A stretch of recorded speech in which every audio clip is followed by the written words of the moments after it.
Hey San Diego, welcome back to the ATD San Diego podcast, the podcast where we talk about learning and development and leadership and everything in between. I'm Tom Velasquez, joined by Karen Radzinski, your host.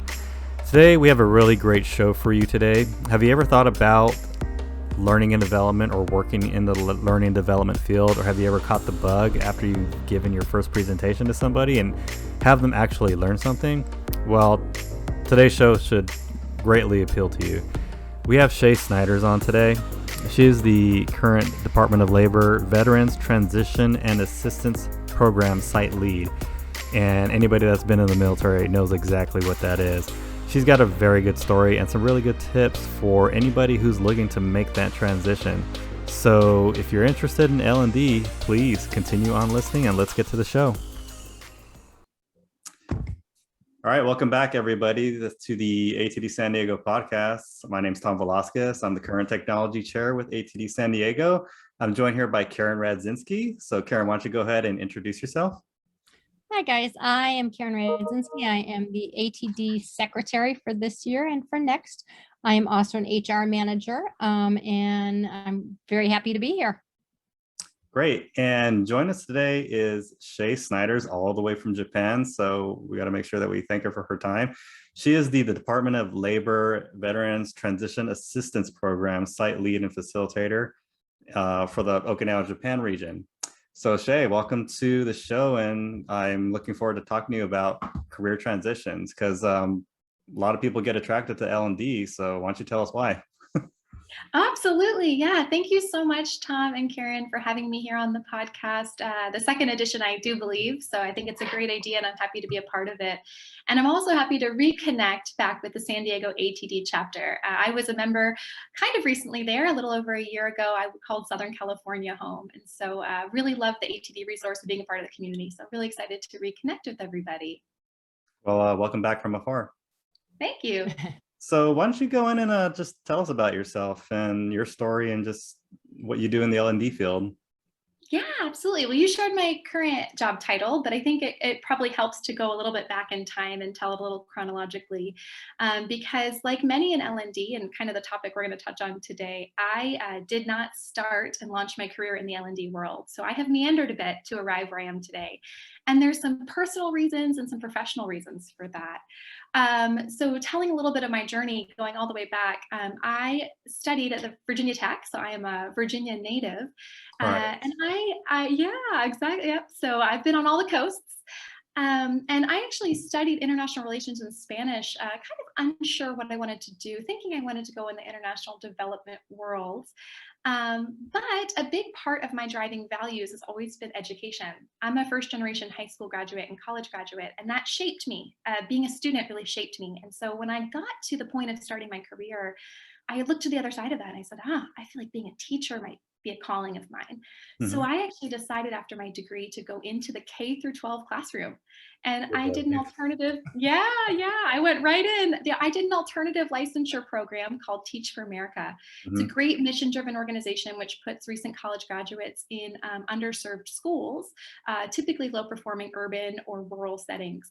So I applied and really wanted to see what the world of education could hold and how I could kind of give back to the system that had done so much for me. And I got placed as a high school Spanish teacher in Nashville, Tennessee. And let me tell you, when you go into a classroom without much training, you are in the deep end of the pool. So I had never valued on-the-job training and professional development as much as I did that first year as I was learning. I was definitely building the plane as I was flying it, but jumping into the classroom. Loved my experience there in teaching, but I also quickly realized I loved the bigger picture. I loved working with adults. I loved thinking about the system I was working in. So simultaneously, I went back to school and I thought, well, why don't I consider being a principal? They think about the organization, they build culture, they support teachers. So I got my master's in education in educational leadership at that time. So 4 years in the classroom, a big part of my journey I should mention here, which is going to shape my career, is I am also a proud military spouse. And my spouse. Thank your spouse for service. Oh, Yeah, thank you so much. Yeah, so that's a part of my journey because guess what? I got uprooted and moved for our first of what would be many relocations. So moved and decided, after 4 years, I felt like I had gained such skills. I really did love the instructional part of my role. I love the relationship building, but I did feel like the routine and the monotony in some ways of teaching was not fully satisfying me. I wanted to work a little bit more in the adult side. So I had spent a lot of energy working in professional development for my colleagues and peers. I had kind of shadowed with administrators, and I felt, what is the big picture here? So I hit pause, and after 4 years, I said, let me try my hand at something new. I got really, really fortunate and landed a position as a program assistant for a nonprofit organization. So again, I'm drawn to the mission of helping and also in the world of children. I worked at a great organization called the World Pediatric Project, Mm. where I quickly was promoted and I got to manage programs in Central America and the Caribbean, providing tertiary healthcare to children in need. So talk about rewarding. I was working with medical volunteers from all over the world on these short-term mission trips, and a big part of what we were doing was training and capacity building. So again, here I am in this training world in a different setting, helping volunteers go into, these underserved hospitals, train local healthcare providers, and simultaneously help kids who have critical medical needs. Mm. So I thought if you had asked me then, I had found my dream job. So I loved it. I worked a lot with training and onboarding our volunteers so that they understood our mission, vision, and values, all the logistics that came with sending them into the field. And it really sparked in me, wow, this is the level I like to work in. I like to work in this high level of support, still doing one-on-one, but really understanding the big picture, the strategy, the mission, vision, and values of an organization. But like every military spouse, sometimes all good things come to an end. And Uncle Sam came down and sent my husband to the other coast. So my heart broke a little bit. I had to leave that position, but it left a fire in me thinking, wow, I've untapped some of these transferable skills going from the classroom into this role. Where does this fit in the world? What am I going to do to continue to stoke this and develop and grow? So I took what was really an unfortunate moment in my career in some regards, having to leave a job that I had grown in, been promoted in, and loved, and went to the West Coast. But I took it as a moment to kind of look in the mirror and say, all right, what's the skill set I want to keep growing here? Where do I want to take it? And that's where I started to do a lot of discovery and realized that I didn't actually land right into the world of L&D. I first took the pathway of landing into the world of HR. Mm. Well, I that's really Karen's. wanted. That's Karen's field, right? That's Oh, right. man. That's right. Yep. Yeah, so I thought to myself, I love the multitasking. I love all the many hats that you get to wear in the HR world. So when we relocated to California, I spent some time understanding what does it mean? What is human resources, right? What kind of organizations would I want to be a part of? What do I need to learn? So I did informational interviews. I spent some time really looking inward and outward at that. And I got so fortunate. I have to say, one of the themes, and I'll unpack this if you want to later, but one of the themes of my career has been taking a step back to take 2 steps forward. So when I left the classroom, I took a big pay cut becoming a program assistant at a nonprofit. But within a year, I was promoted into a program manager. And that was a role where my skills flourished. Similarly, going into the HR world, I hit some roadblocks before I had success here. I submitted, oh gosh, 40 to 50, sent out all the resumes, completed all the applications, and I was just met with those sad auto replies, or even worse, nothing. I was really having a hard time gaining traction. However, my breakthrough in some ways came when I reached out and networked via LinkedIn with someone who would become my future manager. I discovered a role online, got very excited about it, got to connect on the phone before I even actually had any sort of interviews with someone at the company. Felt incredibly inspired, but it was a HR coordinator role. So again, I took that step back, Wow. being entry level again, with the vision of, hey, let me get on the ground floor, work humbly, learn a lot, and see where this takes me. I was very careful to pick an organization that I felt the leadership would support that. And I also was not bashful early on about, hey, here's my background. I can do a little bit more than what this role is going to ask me to do. You're going to get all of it with a learner mentality. So I got so fortunate to land in an HR coordinator or a talent management coordinator role at Hunter Industries in San Diego County. Mhm. And that was kind of my a big pivot for me. So in that role, I loved it. I got to span multiple components of HR. So Karen, I learned all about your world. I got to Yeah. and I got to do it from really talented people. So as soon as I sat down, this is a true story. I sat down for my interview for this team, and there were 7 people, maybe 8, 8 people on my panel, which is very intimidating. But remember, I'm a teacher. I'm used to being in front of classrooms of 30 plus people. I was like, I got this. But I looked around that table and I immediately know I can learn from each one of them. It was so quick how skilled and sharp these people were. And I said, I really, really need to be here. I need to grow among them and from them. So I was so fortunate to be able to join that team in a coordinator role because I was a sponge. I spent a year being like the go-to, how can I help solve your problem? What can I do here? Attitude was everything. And but I quickly really gravitated, even in my interview, I think my body language was gravitating towards the L&D team, towards that organizational development team. I asked everyone for their intro, and when it came to OD, I was like, keep going, keep telling me. I want to hear all about it. I was ready to unpack it early on. But I did spend about a year supporting all functions in HR, meaning I supported our HR business partners, both domestic and global. I supported compensation, job analysis, job description analysis. I supported talent acquisition. I directly supported our senior manager of talent management. And of course, I spent a lot of time on the OD side of the wall, asking for any and all projects they could give me. And yeah, I discovered, kind of like my previous experience, those skills really came alive, and OD found like a home for me. So I was jumping in, leading orientation, supporting with the LMS administration, any and all things that I could do, and quickly let it be known that I really wanted to grow there. And I am so happy to share that I was at a company that saw that talent, saw that ambition, and created a role for me and helped me to grow into an OD specialist role. And so that was the position I held for a very long time. That was kind of my pivot into a fully dedicated L&D role, and loved it. Okay, I'm going to tell a tragic story again. Military spouse, all good things must come to an end. And this was my second heartbreak of leaving, and really kind of my biggest, because I felt like I had found the industry I wanted to work in long term.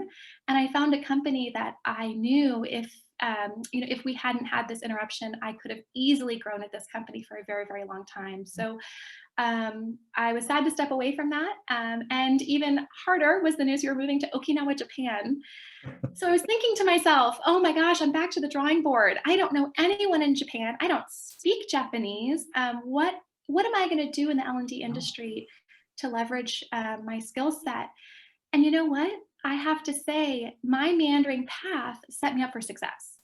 The current position I hold, I am a Department of Labor contractor. I work for a contractor called Circle North America, and I lead initiatives here where we deliver Department of Labor trainings and workshops to 8 military installations on employment and career transition and readiness.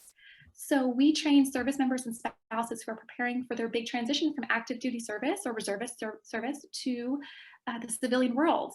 And all of these hats I wore in the past, all of these different employers, all of these different cultures I had worked in, they give me powerful anecdotes to bring to service members. And having worked in a broad HR background, I have insight into things like talent acquisition and resume writing and review and performance management. And these are really key pieces of information that service members want to know and bring. So I currently hold that role. I've been in it for just over a year. I lead a team of 5 facilitators here, both in Okinawa and in Guam, and I support remotely the Asia region, so including Korea as well as mainland Japan. So that's my journey into the L&D world, and I'm really happy to be landing where I am today, for sure. Well, that is an amazing story. I think it's great what you do as far as helping Marines out. I mean, like when I was in the Marine Corps and I got out a long time ago, that was one of the classes I took was the TAMP and TAP class.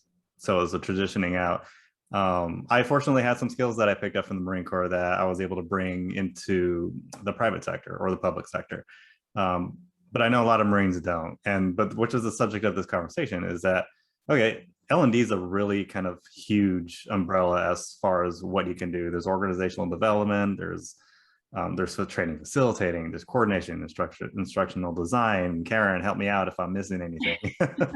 No, you're doing great. You're doing great. I'm just in awe of that story though, Shay. That is it, it sounds like you have come full circle. And you have kind of fallen into something that you absolutely love.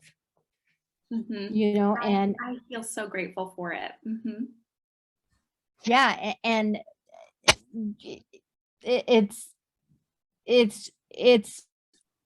a great story, honest to goodness. So what would you say to the people that are out there that want to transition into L&D?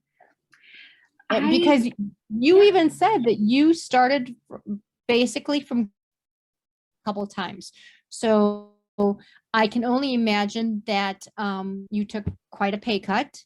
What do you recommend to people that are sitting there going, I want to get into this, but I can't, there are certain things that I can and can't do, like taking a pay cut or leaving a company and that. Yes. What are some suggestions that you have? Oh, I love that question. Yeah, because I have to say, well, perspective's everything, right? So I didn't have a choice to leave my employer and relocate. This is the reality of a military spouse. So let's look at that on the negative side. Is obviously I've had some disruptions in my career, but the positive is it's the push and pull. I was pushed out into trying something new, pivoting my skills, transferring. And if you do that in a way where you look on the positive side and you try to grow yourself, it can be powerful. But yeah, to some people who don't have that push and you want to transition, I have to say, even before I had a job title that was L&D specific, I was taking on L&D opportunities.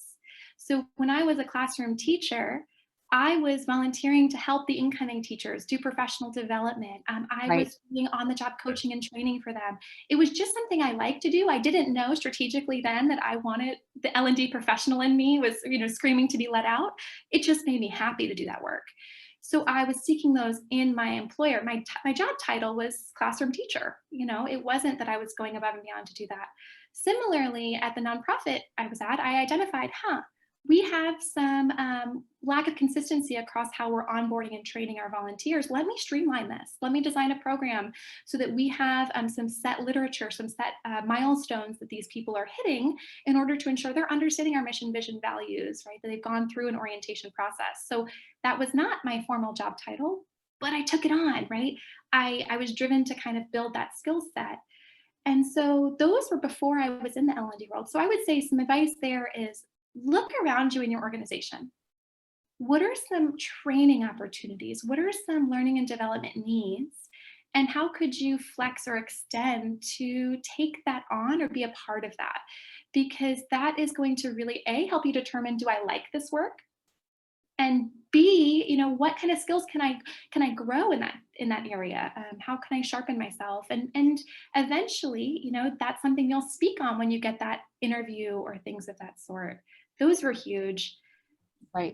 That's actually good advice, because if anybody who's caught the L&D bug in any, like I said, I'm in the legal field right now, but those types of opportunities is exactly what you talked about. I did look for opportunities to train my fellow legal professionals, or whether it's informing them on new changes in the law. I always had to do that with a lawyer because I'm not an attorney, and that's considered legal advice, but I was able to co-present with an attorney. So what you're saying is basically finding those opportunities to kind of flex those facilitation and presentation muscles. How do you translate that type of, you may not have gone to school formally for it, but you've done the work. So how do you translate that into a language where you are applying for an OD or an L&D specialist position? How do you translate that from what you do into what you want to do? Oh, I love that question. I think that's really important because there is a narrative here that you have to shape about yourself, right? So language is key. How we tell the story is key. So one thing to realize is, even now, I've been working in learning development in 2 dedicated job titles. if I were to apply for an additional position, I will not check every box. I have to be humble. There have been areas, L&D is so broad, there are areas I will not have expertise in. Hmm. And so I acknowledge that. So acknowledging your skill gaps, right? Because employers are going to need to know that. And then how are you going to address that? What kind of attitude, work ethic, and resources and tools will you use to try to learn, right? Hmm.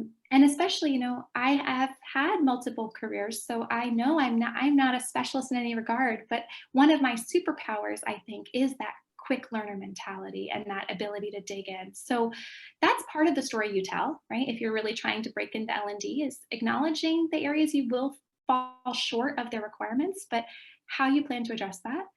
And then also, how are you spinning and describing those transferable skill sets in a way that really fit the need and the culture of the organization you are interviewing at? So, part of, I think, my story and why I enjoy it is I have worked in a number of diverse settings. And I think my ability to demonstrate success in all of those. So when I applied to Hunter, I had never worked in manufacturing. That was a culture and industry I did not know about. But I was able to tell the story and say, well, here are some of the cultures and settings I have been successful in, identifying what I know about you, and kind of being really proactive in how you plan to flourish in that setting has really been a huge way for me to tell the narrative. I just had a thought. I'm gonna have to like sleep with this podcast on, so everything just kind of gets embedded into my brain. But no, that's really good advice because, um, for instance, being in HR or being in the legal field, you do manage a lot of deadlines and policies and people. I do it with witnesses and clients. Karen does it with employees. But that's another kind of key element that I see sometimes L&D professional, L&D job descriptions ask for, is the ability to manage a lot of different projects and meet certain deadlines. But that's really going to be great for people listening to this, is that, okay, well, how do I take what I know and apply it to what they want? So that's really good. Absolutely. And something else that I'm hearing you say is flexibility. You've had to pivot a number of times. And I feel that you pivot and you do the best that you can, and you learn from your mistakes and you move forward. Okay. And I think it's important to realize that, like you said, you will not check all the boxes, but as long as you're willing to learn and move forward, I think that's a good thing to always have, and that's something that you need to make sure that your future employers are aware of that as well. So absolutely. And yeah. even occasionally, there may be a requirement that I have never experienced professionally, but if you're networking, if you're talking to people in the industry, you can at least be knowledgeable enough to track what the employer is ultimately asking for. Or let's say, for example, I had that opportunity of being a talent management coordinator and I wore all the hats. And so I might not have done the work myself, but I worked adjacent to some really talented professionals. And so Right. if the things come up in those areas, I have enough knowledge base to be able to, speak to how I will acquire whatever skills I've seen demonstrated before. So I think that's also been really helpful. It's just working among so many talented people, and you can, borrow their example. Wow, that's another amazing perspective, because I never thought of that, because you may not have worked directly with the people doing the talent management, but you worked with them like adjacently. But you're able to speak that language. I got another question for you, and I'm pretty sure every one of us has felt this before. But when going into a new position and into a transition where you may not meet all the boxes that they want, did you ever get that thing called imposter syndrome? Yes. How do you deal with it, stay confident, and just be able to just kind of roll through it and keep learning? I am so glad you brought that up, because I have to say, in my move to California, I think the hardest part of my transition occurred between my ears. It was really my own mindset, the own narrative I was telling myself, and often getting discouraged. So imposter syndrome is, I think, a real challenge for transitioners. I have had it over and over again. In fact, I actually think I've had a good dose of it every time I've started a new job. So maybe it's that, maybe I'm just incredibly vulnerable to it, or maybe it's that common. But what imposter syndrome is that voice saying, you can't do this. And here's what I want to be careful. When you're controlling the narrative, I'm not saying you fake it till you make it. That's not what I'm saying at all. In fact, I think it's the opposite. You don't fake it. You act vulnerable in the workplace. You admit the areas you need to grow. Because you know what? My leadership at my last company, if I hadn't been vulnerable and proactive in identifying the areas need to grow, they might not have known how to support me and advance me as fast as that they ultimately ended up doing. So I think it's the opposite of the fake it till you make it imposter syndrome. That's maybe our defense mechanism. We want to do that.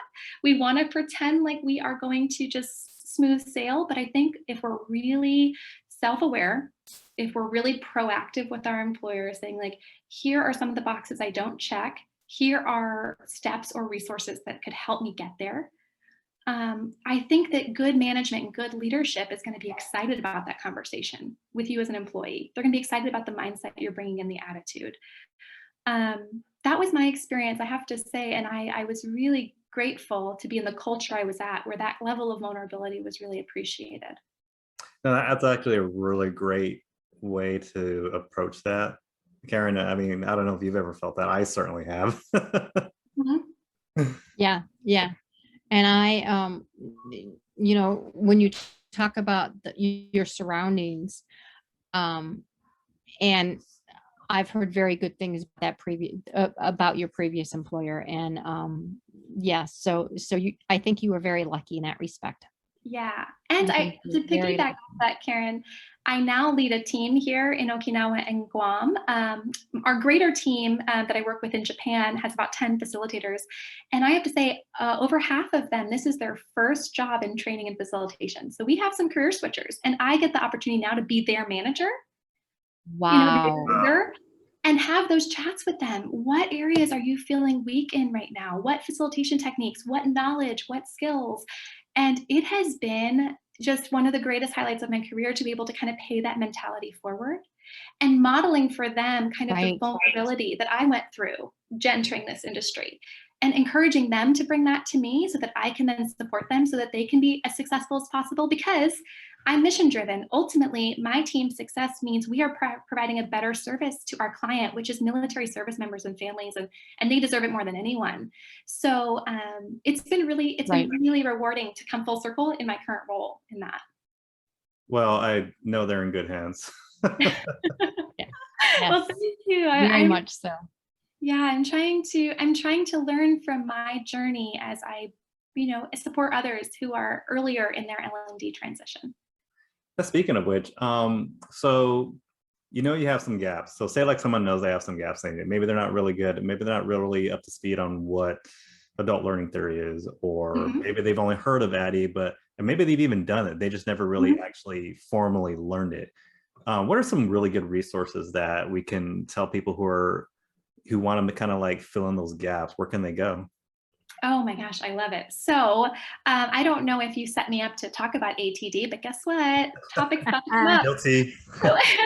So, one of the tools, of course, one of my first stops is ATD. So I had such a great experience, both through the actual membership in San Diego. Also, I got to attend the ATD certificate program for training delivery, and I loved it. Training design and delivery, pardon me, let me correct that.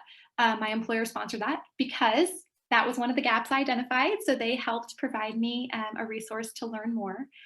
And so what I do in my team is we get bi-monthly meetings now, and I try to identify, based on feedback and one-on-one conversations, those professional development gaps, and I will bring in those resources and train our team. So in fact, no one in my current region actually went through formal education for instructional design or L&D. So yeah, absolutely. We've covered adult learning theory. We haven't covered ADDIE as much because we're not doing training design, but we've covered all kinds of ATD tools and resources about facilitation techniques, effective questioning, even a little bit into learner experience. So I really have leveraged heavily ATD resources. I also have relied a little bit on my network. So I'm a contractor. We're global here.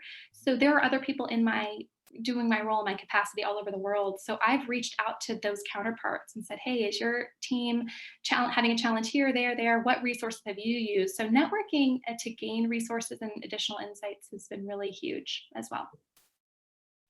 Right. And my experience with networking with ATD is that everybody's usually always willing to share what they know. So they're a really good group. So anybody listening to this podcast, that should be your first stop. Yes, absolutely. Check out the website. The webinars, articles, and then the actual network of people is really the strength there. Okay. Yes. Well, yes. Just a couple last points that we want to get to. So what would you say, what will be Shay's keys to a successful career transition? Oh, wow. I know it's kind of corny, but I just thought I love it. No, and I want to pause here because these are really Shays. I want to point out that transition is so personal, and employment in general is so personal and so emotional. So taking a big leap is big. And so these are some things that worked for me, and each person has to kind of do the work to figure out what tools in their toolbox they need. But I think I've highlighted a couple, but keys to career transition. Number one is that really deep dive self-analysis assessment of what drives you. What's your why? If you can really, the Simon Sinek principles have kind of guided me in some leadership theory, but yeah, start with your why. Like, what is the motivator, the driving factor? Because, for so many of us in L&D, this is not just a job, right? It is really a part of who we are, our mission, vision, values. And so some self-identification there is huge, because employers, that's what they want you to bring into the workplace. They want you to bring that drive, that mindset. So doing the work to identify that for yourself is huge. Another key is be patient to land in the right culture and climate for your transition. I've heard that. If I had not landed in the great culture of Hunter Industries for my transition into the HR L&D space, I could have had some other risk factors for burnout or stagnation, and I didn't. I really landed in great leadership from the top down, from the CEO all the way to my direct supervisor. The actual peer culture was incredible. We had high expectations. We worked hard. We played hard. We had fun. We could be vulnerable. I could be very upfront with my supervisor as to my strengths, my weaknesses.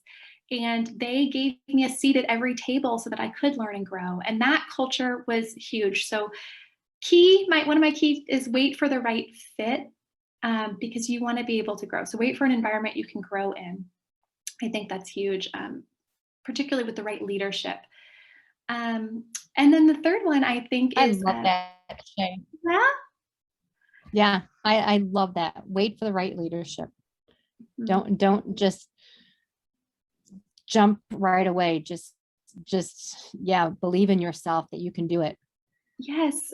I think, there's something to be said for landing the right job title, but I think there's something more significant for finding the right leader or the right organization. Yes. Sure. Absolutely. Yes.